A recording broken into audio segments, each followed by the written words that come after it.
Doctor साहब सारे report normal है, आपने एमआरआई करवाया, ईईजी करवाया, सारा रिपोर्ट नॉर्मल है, तो बच्चे को क्या तकलीफ़ है? ये सवाल मुझे हर एक दिन ही झेलना पड़ता है, क्योंकि कोई ना कोई बच्चे आते हैं जिनको देखने में लगता है कि इनको सीजर्स है, एपिलेप्सी जैसा सिम्टम है, उनके मोबाइल में वीडियोज़ रहते हैं जो दिखने में लगता है कि ये एपिलेप्टिक अटैक है, लेकिन आपने ईईजी करवाया नॉर्मल है, एमआरआई नॉर्मल है। तो ये सवाल से हमें गुजरना पड़ता है।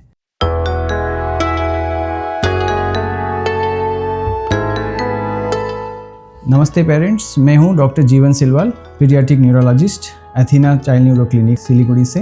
तो आज हम इसी विषय को लेकर बात करेंगे कि ऐसा हो सकता है कि एपिलेप्सी में सारे रिपोर्ट्स नॉर्मल आ सकते हैं। तो चलिए इसके बारे में जानते हैं।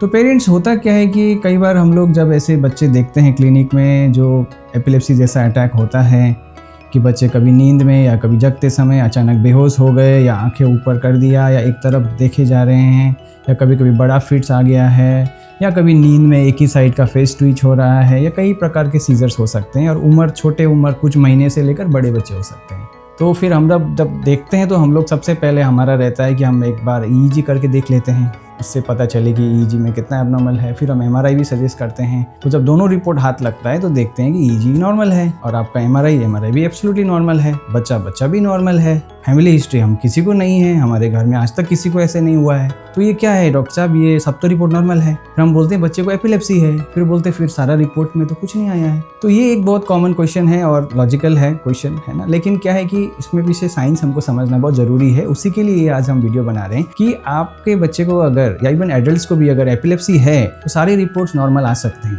सबसे पहली बात है, एपिलेप्सी जो है क्लिनिकल डायग्नोसिस है, सबसे इंपॉर्टेंट चीज। का मतलब क्या है कि जो हम लोग टेस्ट करवाते हैं वो एक कारण जानने के लिए होता है। एमआरआई कैसा है, स्ट्रक्चरली नॉर्मल, एबनॉर्मल, वो इंपॉर्टेंट चीज़ है। और ईईजी कन्फर्मेटरी के लिए होता है कि आपके ईईजी में अगर ब्रेन के वेव्स या करंट जो है ज़्यादा दिख रहा है, डेफिनेटली हम लोग कंफर्म हो जाते हैं। प्लस फर्दर जो है एपिलेप्सी को क्लासीफाई करने के लिए हेल्प करता है कि किस टाइप की एपिलेप्सी हो सकती है। लेकिन बहुत सिचुएशंस होते हैं, स्पेशली आपके 10-20% केसेस में तो होता है कि आप कितना भी बार ईईजी करा लीजिए, एब्सोल्युटली नॉर्मल आता है। ठीक है, तो ऐसा क्या कारण है कि आपका एपिलेप्सी होने के बावजूद भी ईईजी नॉर्मल होता है? तो इसमें जो ईईजी है वो ब्रेन के अंदर के करंट है। तो वो करंट हम लोग क्या करते हैं, इसे ब्रेन में जो है तार लगाया जाता है कई टाइप के, जैसे हार्ट का ईसीजी करते हैं वैसे ब्रेन में भी हम लोग यहाँ पे 8 और यहाँ पे 8, करीब 16 चैनल, जो कॉमनली रूटीन ईईजी में 16 चैनल बोलते हैं, तो वो यहाँ 8 और 8 16, तो ब्रेन के 2 भाग होता है, राइट लेफ्ट। तो वैसे लगा के ब्रेन के अंदर के इलेक्ट्रिक करेंट्स को हम लोग मेजर करते हैं, तो वो हम लोग ईईजी में देखते हैं। अभी इसका क्या लिमिटेशंस कुछ क्या है कि अगर आपका बच्चे का ब्रेन का जो करंट है, ब्रेन के बहुत डीप स्ट्रक्चर से, सपोज मान लीजिए यहाँ से नीचे से करंट अगर जनरेट होकर सीजर्स आते हैं, तो वो ईईजी में कैच नहीं होगा। बहुत डीप फोकस का कभी कभी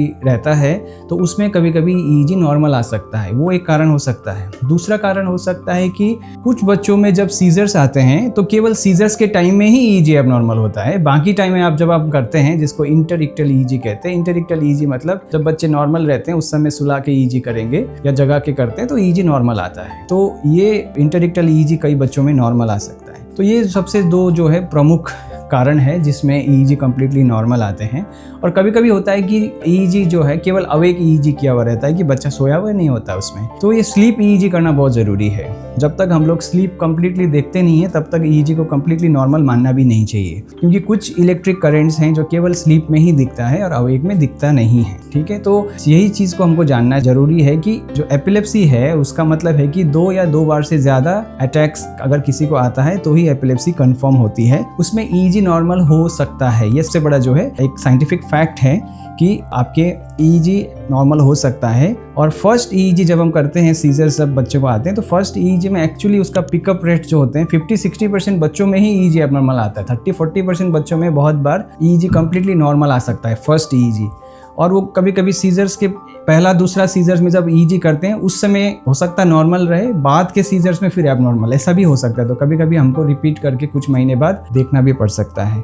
और ये एक इम्पॉर्टेंट चीज़ है कि दवाई जो है केवल ईईजी के लिए दवाई आपको देना नहीं है। कई बार हम देखते हैं कि कहीं आपने ईईजी करवाया, एबनॉर्मल है, और आपके पीडियाट्रिशियंस ने आपको ऑलरेडी दवाई स्टार्ट किया है।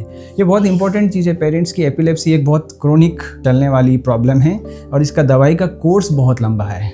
ये नहीं कि आप सप्ताह दिन या महीना दिन का दवाई दे रहे हैं। तो कभी भी अंदाजे से या डाउटफुल इसमें कभी भी हम लोग दवाई जो है ट्रीट नहीं करना चाहिए। इवन हमारे क्लिनिक में भी जब बच्चे ऐसे आते हैं, और ये world wide paediatric neurologist practice करते हैं, डाउटफुल सिनेरियोज में हम हमेशा बोलते हैं कि आप एक बार दोबारा जो है वीडियो बना के आइए। जब भी ऐसा इवेंट हुआ तो हम वेट करते हैं, हम वेट करना चाहते हैं जब तक हम लोग श्योर नहीं होते हैं, है ना। तो अंदाजे पे दवाइयाँ नहीं शुरू करनी चाहिए, और वीडियो बहुत हेल्पफुल होता है। वीडियो से पता चलता है कि वो सच में सीजर है कि नहीं है, क्योंकि कई बार हम लोग पेरेंट्स से केवल डिस्क्रिप्शन सुनते हैं, वो भी घबराए हुए रहते हैं, पूरी तरीके से बता नहीं सकते हैं, है ना। तो ये बहुत इंपॉर्टेंट चीज़ है। और एक बहुत इंपॉर्टेंट फैक्ट क्या है कि नॉर्मल बच्चों में भी कभी कभी एबनॉर्मल ईजी आती है पेरेंट्स, ये बहुत इंपॉर्टेंट फैक्ट है। ये कभी स्कूल गोइंग स्टूडेंट्स जो हैं उनमें स्टडी किया गया था। तो 5 to 7% जो बच्चे हैं, 100 में से 5 बच्चे का अगर आप नॉर्मल स्कूल गोइंग बच्चे का अगर ईजी करेंगे, केवल ईजी दिखाएंगे तो लगेगा कि बच्चे को शायद एपिलेप्सी है, लेकिन वो नॉर्मल पैटर्न्स भी होते हैं। यही डिफरेंस है आपके एडल्ट और पीडियाट्रिक में, कि पीडियाट्रिक के कुछ ईजीज को हम कंप्लीटली नॉर्मल मानते हैं। तो वो कैसे डिफरेंशिएट करेगा, कौन डिफरेंशिएट करेगा, इसी के लिए ये बहुत इंपॉर्टेंट है कि अगर आपके बच्चे को एपिलेप्सी है तो अवेलेबल आपको नियर बाई जो भी पीडियाट्रिक न्यूरोलॉजिस्ट होंगे उनसे आपको कंसल्ट करना चाहिए, क्योंकि epilepsy is not just about treating your EEG, it's about treating your child and you have to give medicine for a long time. आपको 1.5, 2, 3 साल तक दवाई देनी है, तो श्योर होके देना चाहिए। सो यही चीज़ है कि आपको 2 चीज़ इंपॉर्टेंट फैक्ट्स इस वीडियो से लेके जाना है। नॉर्मल ईईजी होने का मतलब ये नहीं है कि एपिलेप्सी नहीं है, नॉर्मल ईईजी मतलब भी एपिलेप्सी हो सकता है, पहला चीज़। दूसरा चीज़ है कि एबनॉर्मल ईईजी लिखा है मतलब ये नहीं कि बच्चे को एपिलेप्सी है, ओके, वो नॉर्मल वेरिएंट हो सकता है। तो ये जो 2 इम्पॉर्टेंट पॉइंट्स हैं, ये हमारे एपिलेप्सी टीचिंग टाइम में भी ये बहुत बेसिक कॉन्सेप्ट्स हम लोग बोलते हैं कि ये हमको सिखाया जाता है, और ये आप लोगों को भी अगर इस चीज़ को आप समझ लेंगे तो डेफिनेटली बच्चे के जो है ट्रीटमेंट के अप्रोच में फ़र्क पड़ेगा पेरेंट्स, ठीक है। तो मेरा यही है कि कंक्लूजन कि आप नियर बाई एक्सपर्ट से ट्रीटमेंट लेकर ही अपने बच्चों का एपिलेप्सी ट्रीटमेंट करवाइए। Thank you.